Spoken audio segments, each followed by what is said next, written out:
अमावास्या दिन नले शनिवार दिन अंधार पक्षर शनिवार दिन कला दुदुरा गछ मूल को जातु पूजा करंतु टिके धूप दीप दियंतु कला दुदुरा गछर मूल श्वेत सोरिष किछि पोती दियंतु कौन पढ़िकी ओ पाताल ऋषिंग मंत्र पाताल ऋषिहाय नम 21 थर पढ़ी श्वेत सोरिष को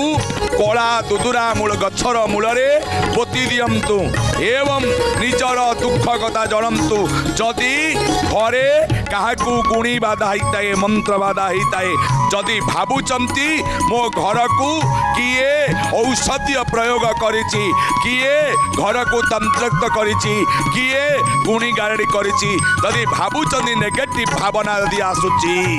तेबे संगे संगे सेही दुख दुदुरा गछ मूले कहंतु एवं सेही आकु